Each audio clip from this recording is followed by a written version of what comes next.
da psicologia, nós temos várias linhas de pensamento, abordagem, e a minha linha de pensamento é a análise do comportamento. No ano de 2019, eu realizei um aprimoramento da ABA nos Estados Unidos. Para mim foi uma experiência, assim, marcante, foi muito importante, até porque eu vi a diferença de cultura, vi a diferença de aplicação. Embora o Brasil esteja avançando, nos Estados Unidos a gente percebe o quão avançados em estudos, em aplicação eles estão. Eu sou estudante de Libras, talvez algumas pessoas até conheçam, né? Sou aluna da professora Cleo, gosto muito da área de Libras, estou no momento agora de aprender a interpretar. Se tiver alguém na sala que seja intérprete, gente, como é difícil fazer ao mesmo tempo, né? Eu participei de um curso com ela. Com a Cleo? Aham. Excelente, e a Regina. Né? Regina, já conheci. É ótimo, elas são muito boas. Conheci a Regina pessoalmente também, mas só eu conheci, não tenho muito contato, não.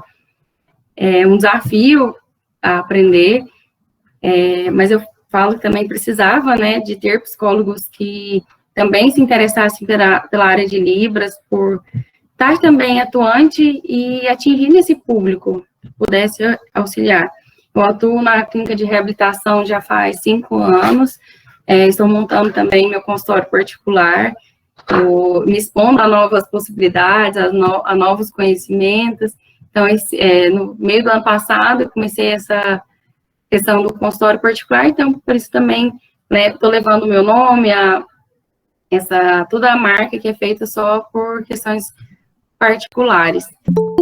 Eu vou começar falando um pouquinho o que é o transtorno do espectro autista e como que ele está descrito no DSM-5. Então, o transtorno do espectro autista é um transtorno do neurodesenvolvimento, que ele envolve atrasos e comprometimento nas áreas sociais, linguagem, que para nós da análise do comportamento é o comportamento verbal, e apresenta comportamentos repetitivos ou sensoriais. Caso vocês queiram participar, perguntar, eu acho até que fica até mais fácil, porque às vezes é estranho, né? A gente vai só falando, então, caso queira, pode ligar o microfone, pode vir compartilhando, participando junto comigo. E verificando esse comprometimento nessas 3 áreas, hoje, pelo DSM-5, a gente não utiliza mais o termo Asperger, utilizado como autismo leve, moderado e grave. Então, ele apresenta esses comprometimento nas áreas de linguagem e comportamentos repetitivos e sensoriais. E por onde eu coloquei que nós podemos começar conversando, começar falando. Muitas vezes, quando eu chego na escola, o que geralmente os professores mais me perguntam, né? Tá, você me passou várias instruções, mas e aí, a gente parte de qual pressuposto? Nós vamos partir de onde? Pode abaixar também, Nice. O que nós vamos fazer, né? Em que eu oriento para vocês, da área, ter um plano de ensino individualizado para cada criança. Eu não sei se alguém atende adolescente, se está só na área da infância.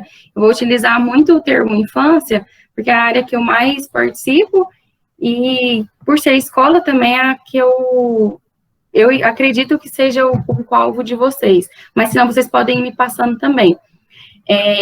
Quando eu falo de plano de ensino individualizado, primeiro a gente pergunta, né, o que eu quero ensinar? Então, geralmente, eu olho e falo assim, quais são os meus objetivos a respeito dessa criança? Enquanto alfabetização, o que eu quero propor para ela nesse momento? Quais são os comportamentos alvos? O que eu quero aumentar de frequência? O que eu quero reduzir? E o que essa criança ou adolescente ele já tem que eu posso manter também?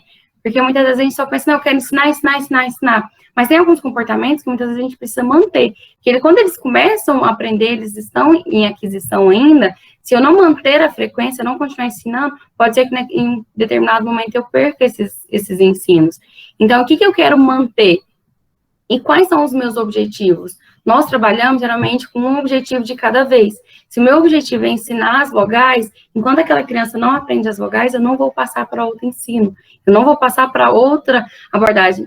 mas às vezes eu vou ficar 6 meses, 1 ano naquilo, vou até a criança aprender o A, E, I, O, U, até que ela entenda que o A, E, A discrimine, eu não passo para outro ensino, porque às vezes eu vou passando a criança, eu falo assim, não, ela está indo, mas aquele repertório básico ali ela não tem. Então, qual é o meu objetivo? O que eu quero ensinar para essa criança? E eu vou começar falando também para vocês a respeito do plano de ensino individualizado. Pode descer mais um pouquinho, por favor. A respeito das habilidades básicas. Às vezes, quando eu chego nas escolas, às vezes, até quando a gente encaminha também, porque quando a criança... Pode falar. Alguém abriu o microfone? Quando eu chego na escola, muitas vezes a gente percebe, até nós encaminhamos também a criança para a escola. Por quê? Porque às vezes alguns questões de regra, contato com outras crianças, a gente precisa que essa criança esteja em contato. Então, nós também encaminhamos. Mas muitas vezes ela não tem habilidades básicas para estar na escola. E ela não tem habilidades básicas para alfabetização. Então, por isso, eu mencionei aqui, até para que seja, que vocês coloquem em observação, observe essa criança, vocês estão, mesmo no atendimento na alfabetização, de forma online, trazer essa observação pelos pais. Essa criança tem contato visual, ela olha nos meus olhos, ela consegue olhar objetos, ela consegue seguir objetos. Se eu apresentar para ela, exemplo, um carrinho que seja, que tem um celular, ela consegue rastrear com os olhos? Por quê? Esse rastreio de objetos, eu vou precisar que ela fique e permaneça na frente de um computador, que ela permaneça observando o professor, que ela consiga entender os movimentos, aonde quer que esse professor faça, ela consegue observar o que está acontecendo ali na sala, ela consegue observar o que está sendo passado pelas videoaulas, pelo que o professor manda também para casa. Ela consegue discriminar ali naquela figura, na imagem, aquilo que o professor quer ensinar. Às vezes a gente fala assim, nossa, mas é só um contato visual. Também tem a categoria do matching, que a gente fala que coloca no igual. Ele faz pareamento. Por quê? Porque se eu tentar alfabetizar uma criança que não faz pareamento, que não tem esse match, vocês vão perceber que vocês vão ficar ensinando, e às vezes não sai do lugar. Porque ela precisa discriminar visualmente, discriminar esses estímulos, para que outros ensinos possam surgir também. Ela tem resposta de ouvinte, então, se você chama pelo nome, ela responde, ela atende a ordens, ela consegue identificar objetos, parte do corpo, pessoas, ações, ela entende que, exemplo, hoje é segunda, que hoje é dia 27, que nós estamos no mês de abril, até trazendo para vocês, aconteceu isso comigo, uma criança que iniciou a alfabetização, estava comigo e com essa mesma pedagoga que me orientou para poder trazer alguns assuntos para vocês. A gente tentando alfabetizar uma criança autista, e vem trabalhando, já tinha 6 meses, mas tem alguma coisa errada, tem algum pré-requisito que essa criança não teve, que a gente perdeu em algum momento. Ela não tinha, noção espacial dela estava ruim. Então, todas as vezes que a gente falava assim, hoje é que dia? Ela não conseguia perceber que era segunda, terça, quarta, meses do ano, estações do ano. Então, o que a gente fez? A gente parou, suspendeu a alfabetização e recuou. Então, ali a gente foi ensinar estações do ano, dias da semana, meses, melhorar anos, porque estava em aquisição, mas ela ainda não estava total. Então, ela precisava aprender essas habilidades básicas para que depois o repertório dela de alfabetização começasse. Outra questão também, às vezes a criança ela tem um baixo processamento auditivo, então se ela não tiver essa resposta de ouvinte, essa questão do processamento auditivo, muitas vezes quando você vem, vocês vão poder até, tanto as fonoaudiólogas quanto os professores podem falar até melhor que nós, psicólogos, a respeito da consciência fonológica. Se uma resposta de ouvinte, ela não estiver bem estabelecida, quando for iniciar ali a inserção e precisar dessa aquisição de fonemas, dessa consciência fonológica, vocês vão perceber que vai ficar prejudicada. Porque os professores vão ensinar, mas a resposta de ouvinte, de repertório básico, ela ainda não tem. Então, às vezes, a gente fala assim, senta, levanta, pega, coloca. A criança não tem Se ela não tiver, é uma habilidade básica, um pré-requisito para a aprendizagem, então vai prejudicar também o ensino dessa aprendizagem. Pode descer. Imitação motora. Por que a gente coloca também como imitação motora grossa, fina, orofacial, também como um pré-requisito? Porque e também é uma questão social. Quando a gente chega num lugar que a gente não conhece, o que geralmente a gente faz? A gente observa e copia. Então, nós aprendemos por imitação. Então, a gente aprende imitando os coleguinhas da sala, nós aprendemos imitando nossos pais, aprendemos imitando os colegas do trabalho. Então, a imitação também, exemplo, se eu quero trabalhar uma questão motórica, se eu quero trabalhar na repetição, essa criança, ela precisa estar imitando também para poder aprender. Então, ali, minha resposta de ouvinte, imitação, contato visual, também são pré-requisitos para fala. Quem trabalha na área com Libras, na questão do surdo, sabe também que a pessoa ela é surda porque ela não fala, ela não ouve. Então, falei errado, ela não fala porque ela não ouve. Então, no autismo, então, para que a criança fale, para que a criança tenha esse repertório de aprendizagem, nós também precisamos estimular e focar também nessa resposta de ouvinte e imitação, para que tenha um repertório melhor dessa aprendizagem, enquanto questões acadêmicas. Permanecer sentado. Agora está em aulas online, mas mesmo nas aulas online, eu percebo que tanto os pais nos falam, Fernanda, ela não consegue permanecer sentada na frente do computador. E na sala de aula, ela também não consegue permanecer muitas vezes sentada. E é uma questão social. Se a criança não consegue permanecer sentada, como que eu vou ensinar? E esse permanecer sentada, a gente também coloca mais abrangente, né? Como que ela vai sentar para lanchar? Como que ela vai sentar para estar ali com os colegas, né? Na época que podia compartilhar os brinquedos, que agora não pode. Como que ela ia compartilhar esse brinquedo, essa interação? E ela também aprende nessa interação. Quando nós falamos de ensinos naturalísticos, aproveitar os brinquedos, aproveitar o ambiente para essa criança aprender, como que ela vai, às vezes a gente vai ensinar ela passeando, ela vai ensinar andando, mas isso se torna muito complicado para o professor em sala de aula, porque ela não está só com nós, em contexto de clínica, eu estou com uma criança, meu ambiente é controlado, mesmo assim a gente trabalha para permanecer sentado para que seja generalizado para a escola e para os outros ambientes que ela vai. Então, eu coloco como um ponto de habilidade básica também para essa aprendizagem. Ele consegue permanecer sentado? Eu consigo um tempo maior para que ele consiga olhar e visualizar o que a professora está mandando, que seja por vídeo, que seja por WhatsApp, eu não sei se vocês estão com a plataforma também. E a gente também coloca o brincar. Por quê? Porque nós sabemos que através do brincar também há aprendizagem. Então, o que eu posso propor e ensinar, às vezes, na sala de aula, para que essa criança consiga brincar?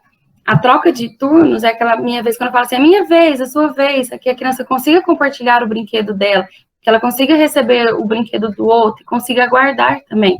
Aguarda 1 minuto, aguarda 2 minutos, aguarde 5 minutos. Por quê? No momento de aprendizagem, às vezes, quando a professora está colocando as atividades, às vezes ela precisa parar e esperar. No contexto de AEE, às vezes ele está sozinho também, é só ele, a professora de apoio, ele está ali. Mas e nos outros contextos, quando ele precisa aguardar? Então, tanto permanecer sentado, quanto a troca de turnos, o tempo de espera, eu não coloquei aqui no slide, mas tem o tempo de espera também, nós colocamos como habilidades básicas e pré-requisito para as outras aprendizagens. Pode descer um pouquinho. E também, para nós, não sei se que a gente fala muito, né, a respeito do comportamento verbal, que para os outros locais é a linguagem. Essa criança consegue me pedir, ela consegue apontar, ela consegue, e apontar a gente já coloca como pedir, como um mando. Ou ela só usa o choro para conseguir alcançar aquilo que ela quer. Ela consegue repetir através do ecoico. Em alguns casos de autismo, a gente percebe muita ecolalia, né? Tanto imediata quanto tardia. Às vezes a criança vem ali cantando, a gente não sabe nem de quando ela ouviu a música, mas por uma ecolalia tardia. Então, ela consegue repetir, por quê? Tanto na fala, na repetição, mas nós também ensinamos por repetição. Como que é essa repetição dessa criança? O tato, que é categorização. É olhar para a caneta e falar assim, olha, caneta. Porque antes de iniciar qualquer questões acadêmicas ali de alfabetização mesmo, a gente ensina todas as categorias. E as cores, elas se tornam a última, e depois as letras do alfabeto e as junções e as outras questões, elas vêm depois. Por quê? Nós entendemos que a criança ela precisa saber cores, formas, animais, partes do corpo humano, ter uma boa consciência corporal também, ter toda essa categorização para que depois inicie na parte acadêmica de alfabetização. O intraverbal, embora eu tenha colocado aqui, mas também é um comportamento verbal, mas ele não entra como um pré-requisito. Então, esse aqui ela conseguir responder perguntas, esse aqui já quando ela já está mais lá na frente. Então, ela consegue me responder perguntas, quando eu pergunto, qual é o seu nome? Qual idade você tem? Qual é o nome da sua mãe? Ela consegue responder, e o textual, quando ele já está ali no conversar. Algumas crianças autistas, elas não possuem, o que nós chamamos de fala, elas são não verbais, mas ela consegue, às vezes, através tanto do apontar, quanto do chamar a professora, do toque, entre outras características, porque alguns podem ter apraxia da fala, que é a não movimentação dos músculos da face, entre outras questões associadas para esse comportamento verbal não estar presente. Pode descer um pouquinho esse também, por favor. E depois de avaliar, você mencionar assim, o que eu quero ensinar? Quais são os meus objetivos? Minha criança, ela possui habilidades básicas para esse ensino? A gente coloca algumas ponderações também de observação. As salas limpas, sem muitos estímulos. Eu tenho escutado, assim, muito dos pais, falam assim, não, a criança agora vai assistir uma aula em casa. Eu coloco no balcão, eu coloco aqui, eu estou fazendo comida, a criança está aqui comigo, eu coloco em qualquer lugar. Não, tinha uma planta na mesa, e eu fico tirando, a criança fica tirando as bolinhas. Tá tudo mais interessante do que a aula, tá tudo mais interessante que aquela atividade que o professor mandou. Então, até na sala de aula, a gente pede salas mais limpas, sem estímulos, porque geralmente se tiver muita folha colada na sala, muita folha, muita atividade, muito estímulo mesmo, muita informação na sala, eu não consigo, às vezes, focar a criança naquilo que eu quero ensinar. Então, o que está sob o controle do comportamento daquela criança? Tem algumas crianças autistas que possuem dificuldade com mudança de rotinas, dificuldade na mudança do ambiente. Se uma professora colou o exemplo do alfabeto de uma forma, ela vem com o alfabeto de outra no outro dia, aquela criança pode engatar no inadequado, até que a gente percebe que alguma coisa do ambiente que mudou pode demandar muito tempo. Então, geralmente, a professora não fica só com um aluno. Então, a gente sempre orienta as salas mais limpas, salas brancas, só com as cadeiras, com atividade focada para a criança ali, no que eu quero ensinar para ela ali na mesa. E também em casa, que orienta às vezes a mãe? Monta uma cadeirinha, uma mesinha, num cantinho, que você vai conseguir estar ali com a criança, que não tem nada, não tem um brinquedo, a não ser que o brinquedo seja o reforçador, que vai estar ali sob o controle do instrutor, né, mas que seja mais limpo, para que ela consiga focar, a gente aumenta o tempo dela observando a aula, que eu consiga aumentar esse tempo aos poucos, dela ali mesmo presente. A utilização dos materiais adaptados. Depois, mais para frente, nos próximos slides, eu vou falar mais a respeito dos materiais adaptados e o que a gente pontua como observação também. Mas a utilização dos materiais adaptados para a criança autista, ela é essencial, não só para autista, mas para as outras deficiências, porque eu vou estar mostrando e ensinando para aquela criança de forma de passo a passo.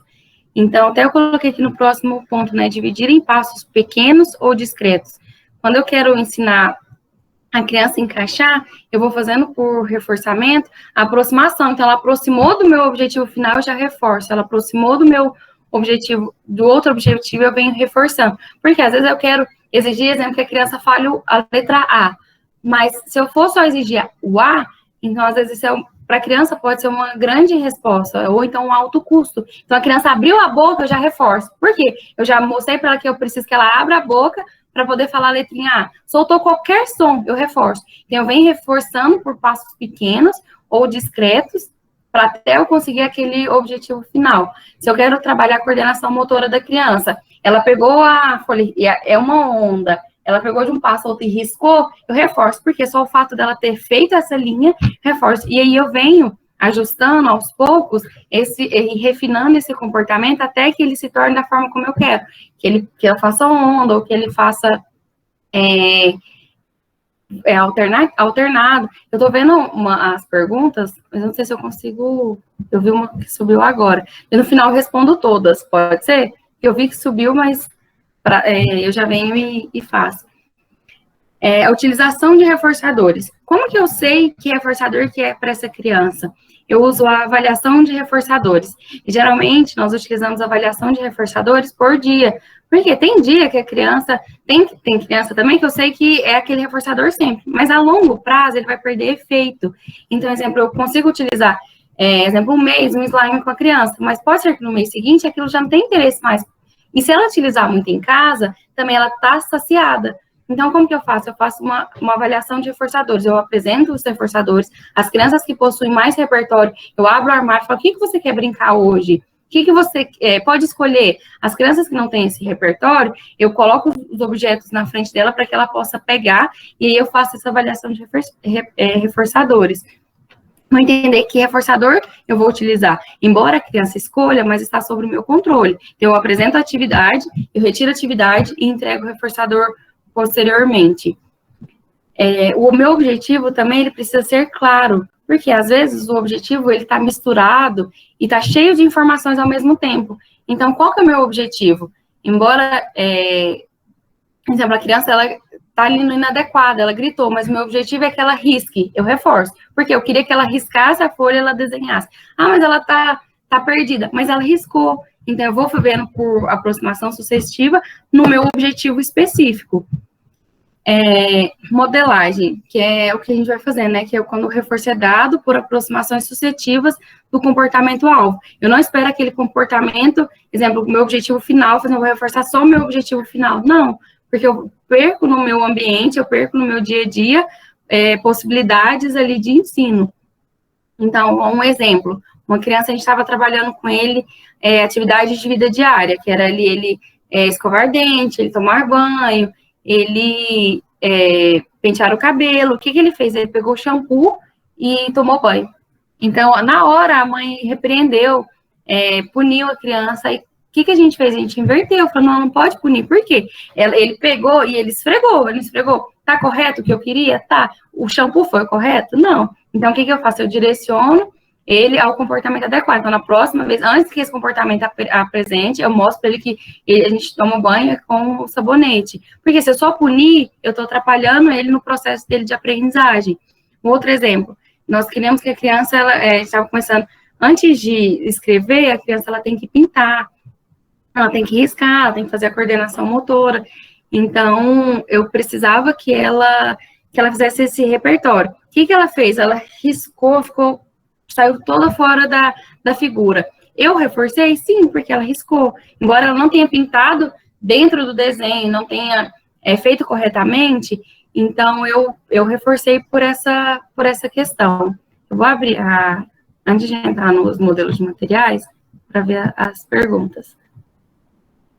Com quantos anos podemos diagnosticar uma criança com autismo? Hoje, nós falamos muito a respeito do diagnóstico precoce. Ali por volta dos 2 anos já está sendo diagnosticado. Em alguns casos, até antes, se for um autista clássico, se já na junção de comportamentos, a gente já observar esses comportamentos, já está sendo diagnosticado. O que tem sido um problema? Geralmente, quando os pais percebem um comportamento, querem um diagnóstico. Com um comportamento, a gente não diagnostica. Na verdade, não é a psicologia que diagnostica, né? Embora eu faça avaliação, eu encaminho para o médico, mas quem fecha o diagnóstico é só o médico, no caso de autismo. Então, todo o protocolo de avaliação, todo o relatório é encaminhado, nós falamos que é em conjunto, mas quem fala se sim ou se não é o neuropediatra ou o psiquiatra. Então, ali por volta já dos 2 anos, já é fechado. Aqui em Anápolis, nós temos alguns médicos que não gostam, não fazem, eles aguardam ali por volta dos 4, 5 anos, mas para nós, né, da área, um diagnóstico com 4, 5 anos, ele já se torna tardio por conta da neuroplasticidade. Então, quanto mais nova essa criança chega para estimulação precoce, melhor mais independência nós conseguimos, embora tenha alguns casos, mesmo que chegue novinho, são mais graves, mas o que nós entendemos, o que já é proposto, o que é feito também através das pesquisas, é que quanto mais cedo, e o tempo também estimulando, porque é um tratamento diário, geralmente de 20 a 40 horas semanais, então é intervenção repetidas vezes para que essa criança consiga maior independência. Tem alguns casos que a criança ela não está em intervenção, esqueci o nome agora, que é a palavra que a gente utiliza, estou tentando buscar, mas eu não estou lembrando. Embora a criança ela esteja em intervenção, algumas a gente consegue ali com 1 vez, 2 vezes por semana, e a gente já consegue bons resultados. O que garante também bons resultados é o apoio da família. Então, a família ela tem que estar engajada no processo, tem que nos auxiliar, dando continuidade em casa, dando continuidade nos ambientes que essa criança frequenta, para que a gente consiga maior estimulação e maior repertório comportamental. Mas, ali por volta dos 2 anos, a gente já diagnostica. Isso aí abrangendo outras coisas, né? E, às vezes fugiu um pouquinho, mas a indicação já é por esse. Que tipo de reforço eu uso? Eu utilizo o reforço que é reforçador para criança. Por quê? Porque o que é reforçador para mim pode não ser reforçador para criança. Um exemplo, as crianças amam slime, e é uma coisa que eu já não gosto. Primeiro porque suja a parede, voa na criança, a criança calça suja, embora o sujar para nós também é importante, mas eu particularmente eu não gosto muito do slime. E é o reforçador que as crianças mais gostam. Então, o reforçador, ele não é nosso. Então, não é o reforçador do professor, ele não é o reforçador de quem está ensinando, é o reforçador da criança. Tem criança autista que faz buscas sensoriais. Quando eles fazem muita busca, eu utilizo muito reforçadores sensoriais. Então, ele é slime, areia magnética, é massinha, é aquela bolinha de gel. Tem criança que chama elas de orbes, eu chamo de bolinha de gel. Então, porque enquanto a criança ela tá ali com a mãozinha na água, eu consigo manter ela regulada e fazendo atividade. Tapete sensorial, que coloca na cadeira. Então, às vezes a gente monta o tapete sensorial, e quando eu quero montar alguma atividade, eu trabalho muito em conjunto com a terapeuta ocupacional. Então, ela monta o tapete sensorial para mim, a gente coloca na cadeira para a criança sentar. Tem umas bolas também, também é da terapeuta ocupacional, não sei o nome dela, que eu coloco no pezinho da criança, ela tira o sapato, porque o pezinho dela também está ali em contato com sensações, então, até porque o pezinho dela já não pode ficar balançando, até porque se o pezinho dela estiver no chão e centrado, é um aumento de aprendizagem. Então, quando ela está ali na sensação, se é uma criança que faz busca, eu consigo manter uma concentração no maior tempo sentada também. Mas agora, se é uma criança que é aversivo, o sensorial eu já não uso, porque senão eu posso fazer um pareamento aversivo de uma atividade na atividade acadêmica. Então, eu não utilizo sensoriais. Então, é algo que a criança gosta. Então, ali no meu dia a dia, eu vou observando, fazendo as avaliações de reforçamento, de reforço, para que eu saiba que reforço utilizar e o que é reforçador para a criança. Então, você vai perceber que é um para um ou que não é para o outro, né? Porque às vezes a gente precisa de tanto de brinquedos quanto uma cama de materiais extensos, porque também acontece, o que às vezes é reforçador hoje, amanhã já não é. Às vezes muda muito. Como proceder com um aluno que não atende seu chamado? Por exemplo, senta, realiza as atividades. Quando você quer trabalhar com ele a resposta de ouvinte, nós não utilizamos nenhuma dica visual e nem nada que seja visual. Eu vou trabalhar com ele o auditivo. Se eu estou dando um comando senta, eu pego a criança pelo ombro e levo para o comando sentar. Abre, eu pego a mãozinha da criança para que ela abra. Porque se eu der dica, exemplo, pega e apontar, o que vai estar sob controle? É o visual dele, que é o que eu estou apontando, ou é o auditivo? Toda vez que eu quero trabalhar a resposta de ouvinte, que é que ele discrimine o som da minha voz juntamente com o comando, eu levo a criança para poder cumprir. Então, outros exemplos, senta, levanta, eu quero que ele levante, eu falo levanta, o meu comando verbal, e levanta a criança. Senta, senta a criança também. Excelente parecer sobre o autismo. Que bom, obrigada. Se tiver mais alguma pergunta, pode ir enviando que eu vou acompanhando, tá bom? Espero ter conseguido responder. Se não tiver compreendido, pode perguntar novamente que eu respondo. Talvez, se a criança não compreender seu comando, você vai perceber que ela não vai responder. Então, por isso que a gente trabalha essa resposta de ouvinte. Senta, pega, coloca, e até responder ao nome. Quando eu trabalho responder ao nome, eu pego, por exemplo, a mãozinha dele, trago perto para que ele olhe para mim. Exemplo, ele fez qualquer menção de virar a cabeça quando eu estou começando a trabalhar, eu já reforço, porque ele vai entender que ele precisa fazer esse movimento para me responder. Pode descer modelos, por favor, Nice. Eu trouxe 2 modelinhos até para a gente conversar. Geralmente a gente ouve todo mundo falar modelos de materiais adaptados, tem que adaptar o material, tem que adaptar. Eu trouxe esse modelinho até para a gente conversar. Nesse primeiro modelo, é um pote de tinta e tem algumas figuras, figura fundo. E aí, a pessoa que montou, que eu peguei esse modelo pronto, não foi eu que montei, o objetivo dela na imagem era trabalhar cores. Mas eu tenho uma atividade de figura fundo. Embora seja o balde azul e as figuras são azuis, por mais que tenha uma cor ou outra, mas o principal é azul, eu tenho uma atividade de figura fundo. Então, aí vem a nossa pergunta. O que está sob controle desse comportamento?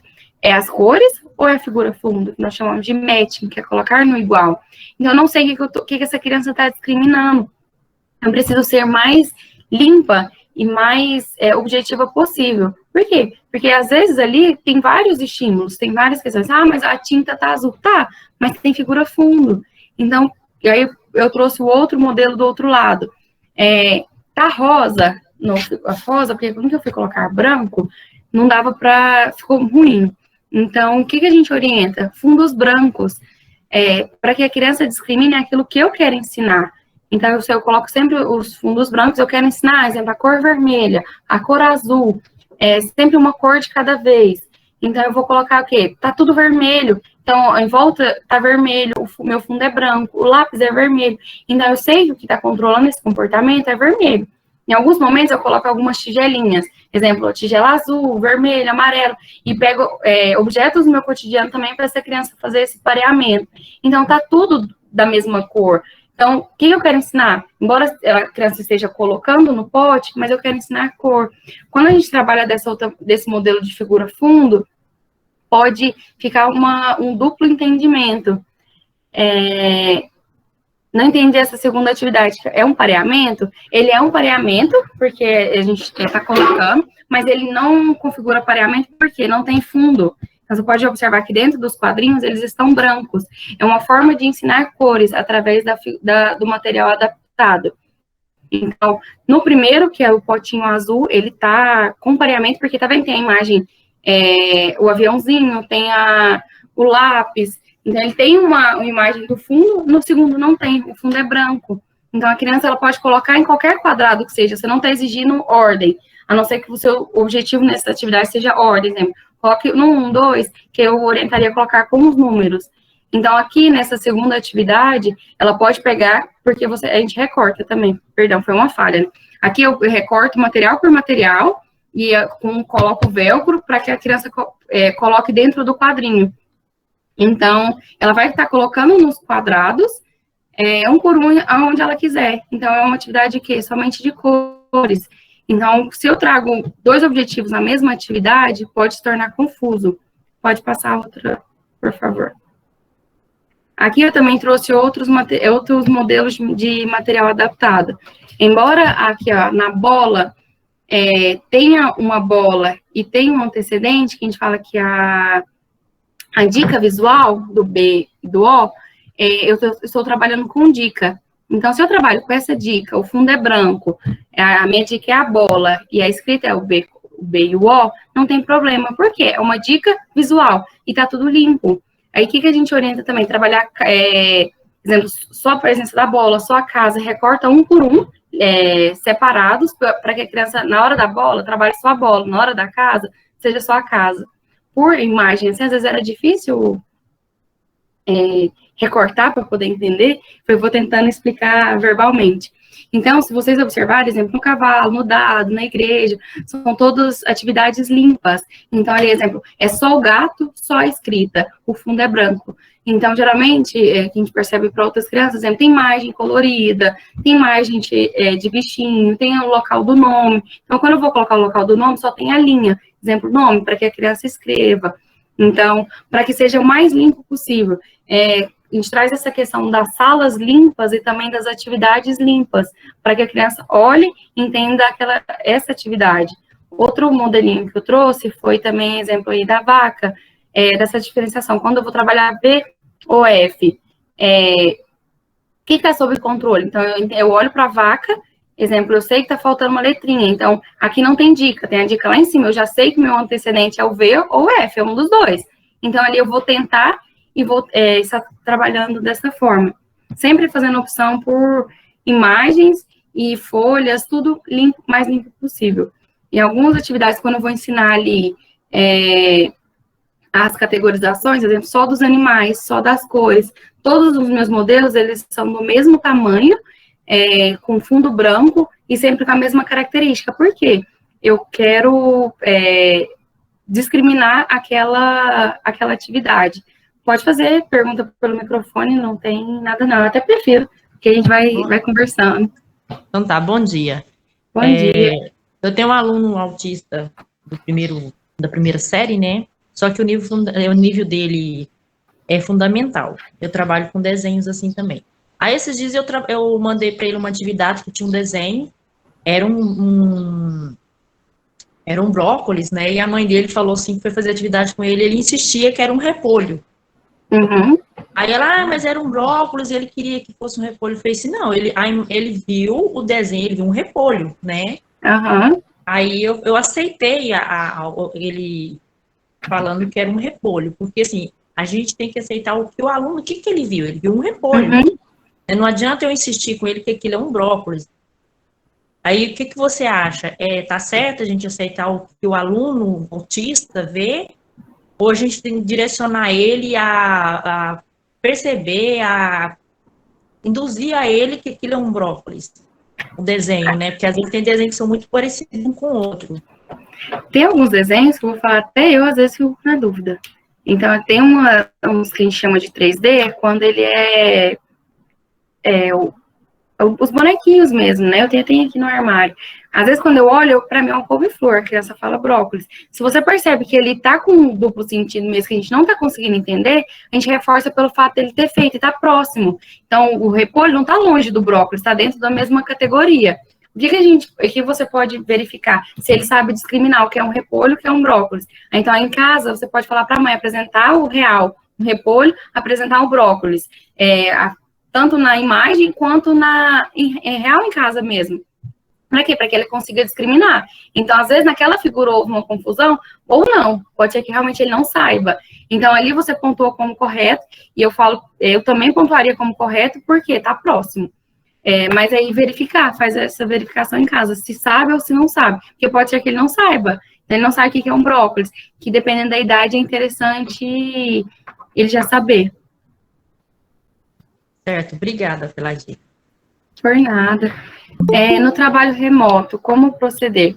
Eu trouxe poucas questões a respeito do remoto, porque cada escola ela tá um modelo, tá trabalhando de uma forma. Tem escola que tá híbrido, tem escola que os pais buscam atividade na escola, tem outros que os pais mandam. Então, se for possível, Ivana, me explicar como que tem sido o seu trabalho para que eu possa te orientar. Porque cada escola que eu vou, às vezes eu converso, cada um está adotando um modelo. Às vezes você me explicar melhor como que você tem trabalhado, que eu te oriento melhor, pode ser?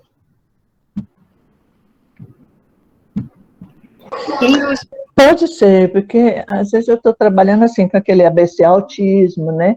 Que atividades que eles podem fazer, interativas, que eles podem responder no próprio celular, né? O pai ajudando, alguma coisa. Eu não sei se está correto, se não está, essa atividade dessa forma, né? Se é melhor eu mandar impressa, né? Olha, eu assim, vou te responder das crianças que eu atendo, das crianças que eu tenho acompanhado. Na atividade interativa, só no remoto, eu tenho percebido muita dificuldade. Em alguns momentos, eu utilizo até alguns aplicativos para que a criança possa aprender. Em alguns momentos ajuda, mas em alguns momentos atrapalha muito, porque a criança ela já entende que aquele remoto, aquele tablet, aquele momento ele é para diversão. Então, eu gosto de orientar para que tenha atividades no papel. Por exemplo, ou você envia, ou você peça para a mãe buscar. Em alguns casos, os pais já estão com impressora em casa, então manda ou por WhatsApp, ou por e-mail, para que a criança ela desenvolva ali e você dê continuidade. Porque se a gente parar para pensar, as escolas elas estão programando, as estaduais ainda não voltaram, mas muitas retornaram. Porque você vai precisar readaptar esse aluno na sala de aula. Ele vai ter que readaptar o horário, ele vai ter que readaptar a rotina. Então, se ele ficar só no remoto, você vai ter um trabalho maior para readaptação. Se ele continuar nas atividades, mesmo que em casa, no papel, geralmente é o recurso que as escolas utilizem. Então, ele já vai fazendo um pareamento ali da escola, da casa, que é no papel. Algumas crianças autistas, o atrito do lápis com a folha já é um incômodo, porque gera incômodos. Então, eu vou trabalhando isso aos poucos, até desensibilizar. Então, se eu retiro total e depois eu tento inserir isso total, eu vejo como um problema. Então, o que eu tenho orientado? Até as escolas, as famílias, não suspendam a atividade no papel total.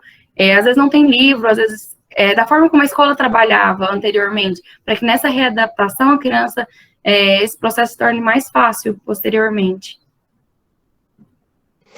Tá certo, mas ocasionalmente pode usar, né? Pode, até auxilia, né? Tem alguns aplicativos que eu gosto muito, depois eu posso até passar para a Nice e compartilhar com vocês, que a gente utiliza, e o recurso tecnológico nos ajuda hoje. O problema é ficar só no tecnológico. Então, a não ser que na sua sala de aula, eu não sei se você é da sala ou do AE. Do AE. Você é do AE, você vai dar continuidade desse modelo. Então, se você fala, não, vou dar continuidade no tablet, eu vou dar continuidade no eletrônico, então não tem tanto problema. Tá certo, obrigada. Por nada. E tem essa questão também, né, o trabalho remoto, a gente precisa do apoio total dos familiares, o apoio total da família ali presente, e às vezes se torna complicado. Então, tem algumas famílias que conseguem, outras que não, outras que já deixaram. Então, a gente tem percebido essa dificuldade também. Eu coloquei um momentinho, até que a gente tinha programado com a Nice, de falar um tempo, né, e abrir também para perguntas.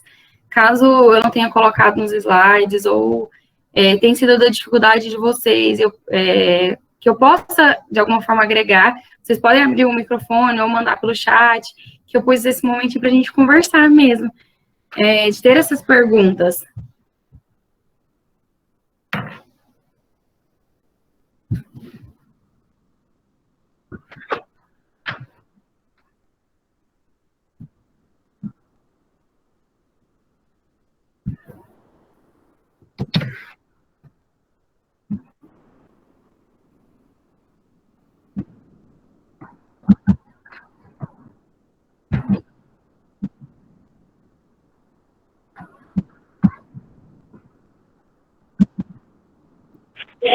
Eu tenho uma pergunta.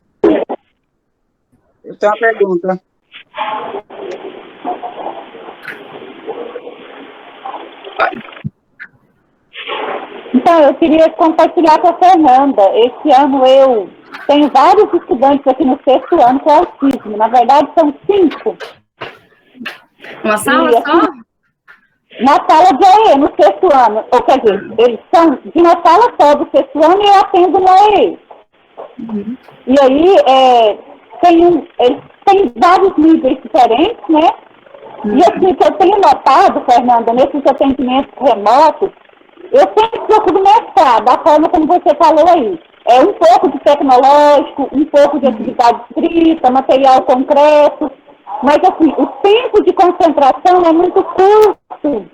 As atividades têm que ser atividades menores, porque se a atividade é longa, perde totalmente o foco, não quer mais, levanta. Então, assim, tem sido um aprendizado, um desafio muito grande. Um deles, inclusive, muito do que eu proponho, ele já fala, quero fazer isso não. Não tem que fazer isso, é chato. Esse é um que analisa muito bem, ele lê bem, mas quase nada desperta atenção. Aí algo que eu fiz que me ajudou foi o jogo de trilhas, sabe? Com as trilhas, com o dado, ele participou melhor. Mas tem sido um desafio. E é um desafio que eu até falo, né, para as crianças com autismo e para as típicas também. Eu atendo também crianças típicas e às vezes elas me falam, nossa, mas a escola passou tarefa demais, eu só tô com trabalho com a parte chata da escola. Eles até verbalizam, né? Que é isso?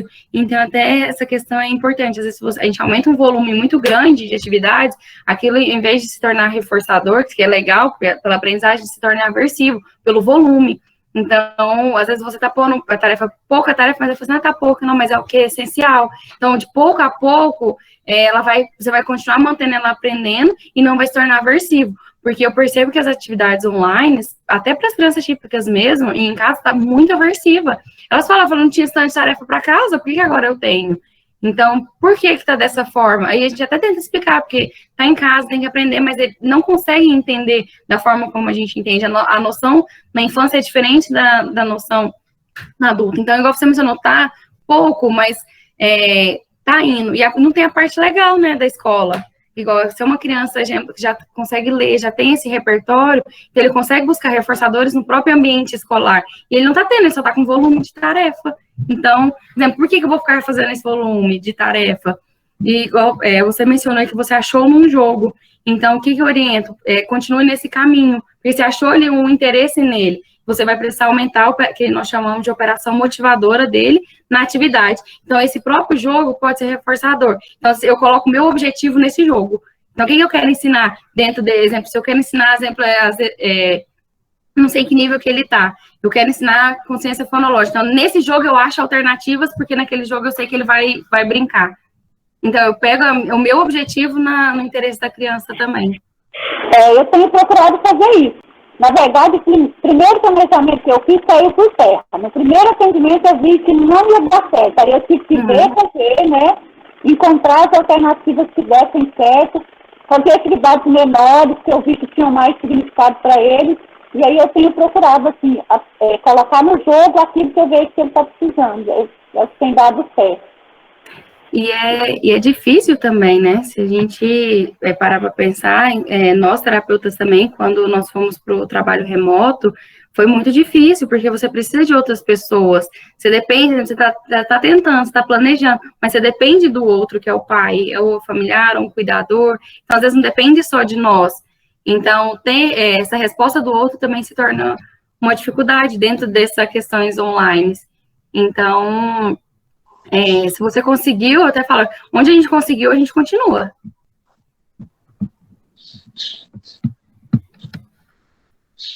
Pode ir? Eu queria compartilhar com vocês uma dificuldade que eu estou vendo com um aluno. Ele já é adulto, né?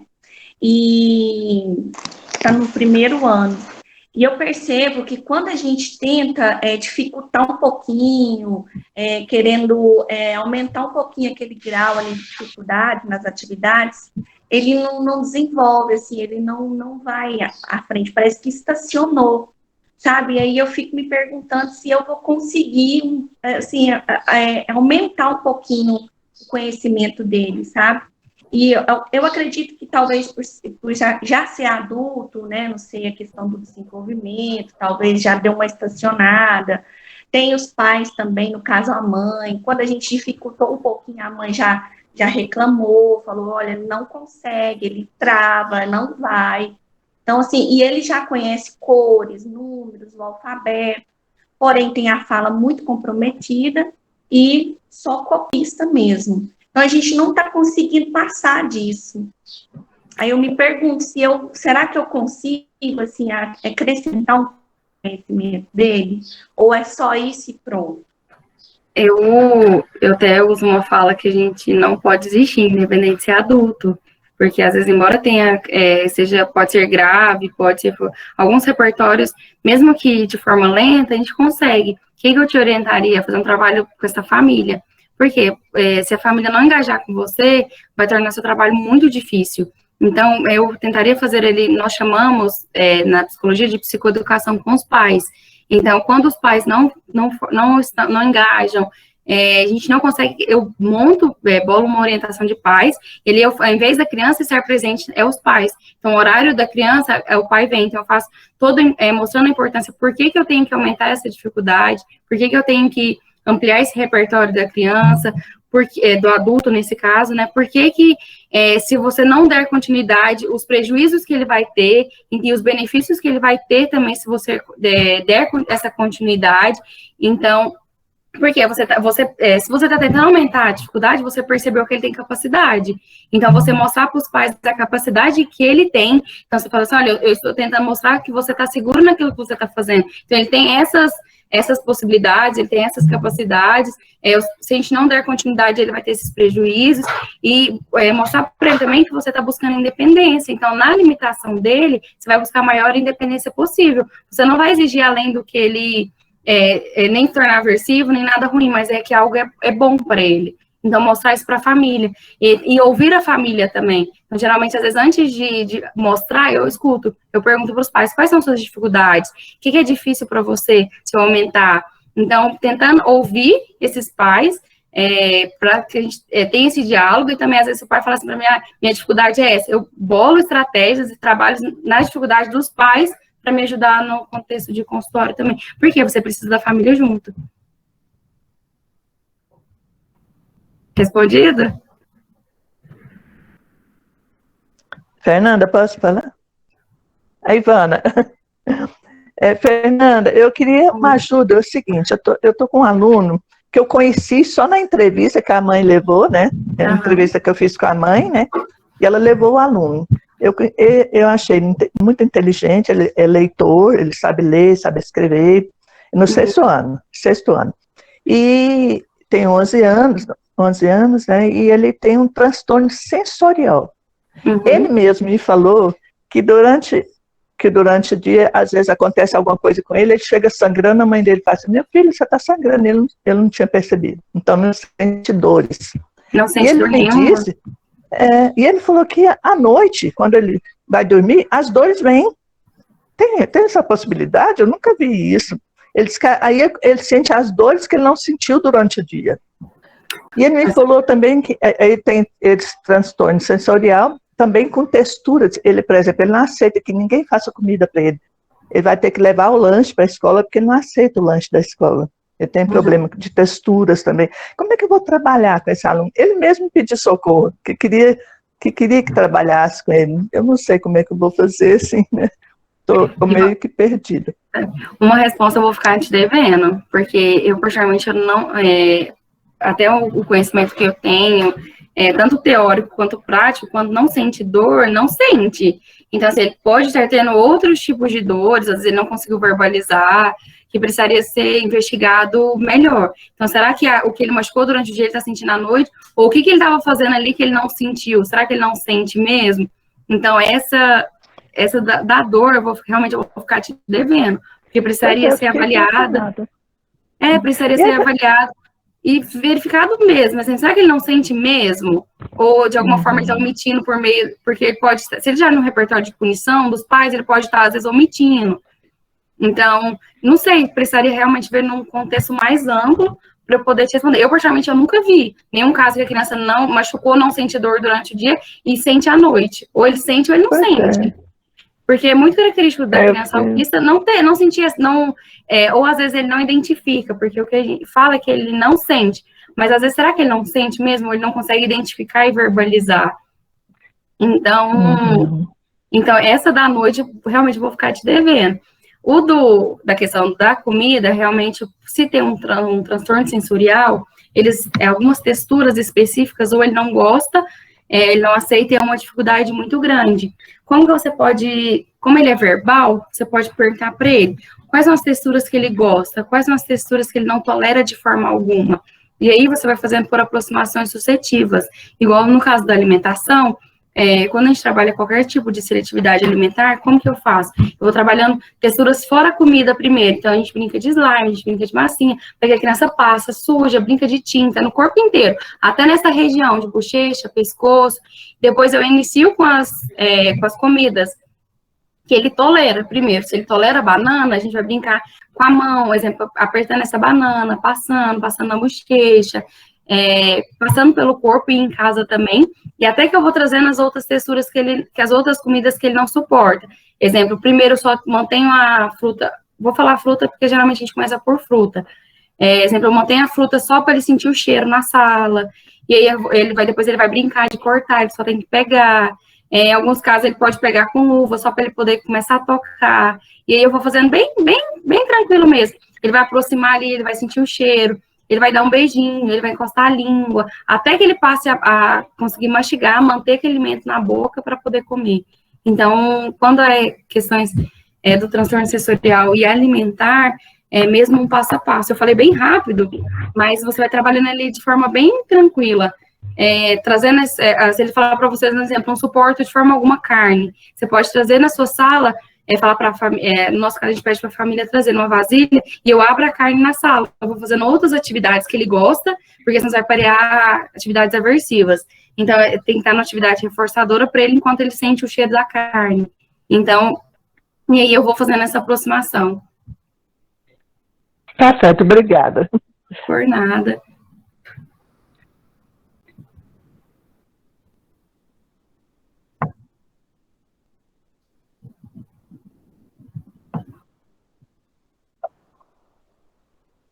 Uhum.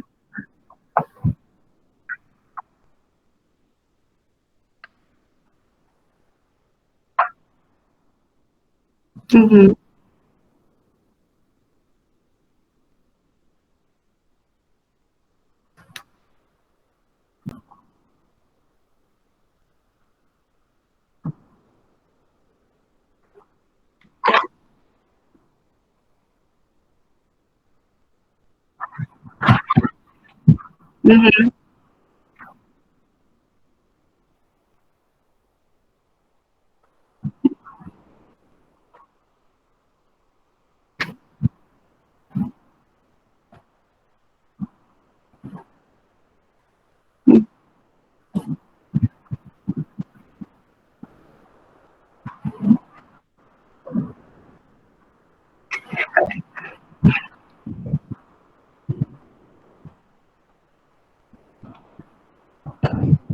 Poxa.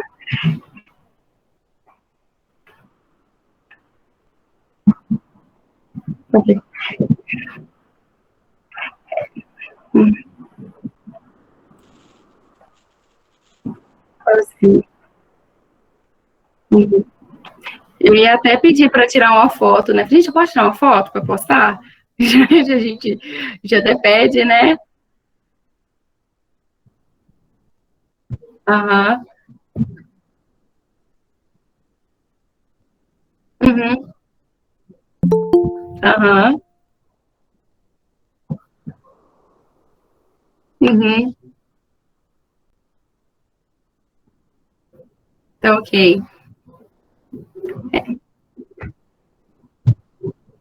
Enquanto o pessoal abre a câmera, eu até vou agradecer também a oportunidade, né? Agradeci no começo, mas para mim é importante trazer a informação, de alguma forma a gente contribuir.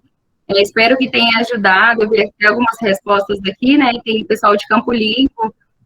Fico muito feliz mesmo por estar aqui, por estar participando. E espero voltar também outras vezes.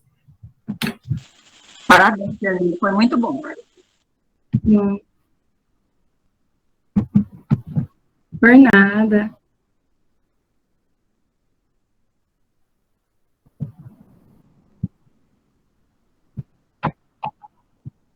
Uhum.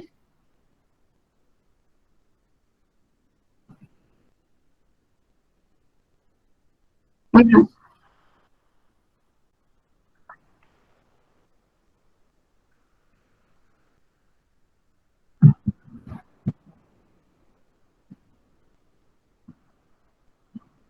Ok.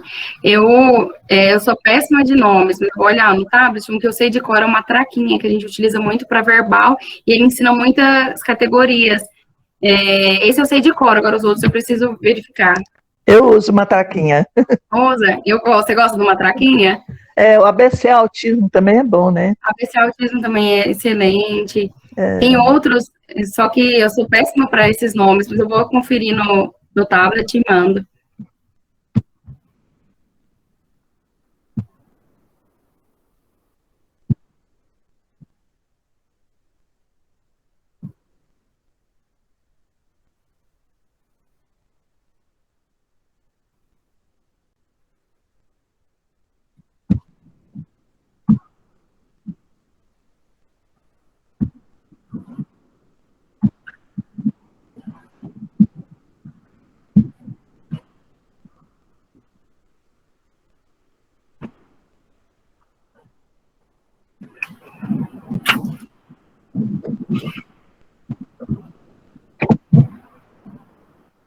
Até mais. Por nada.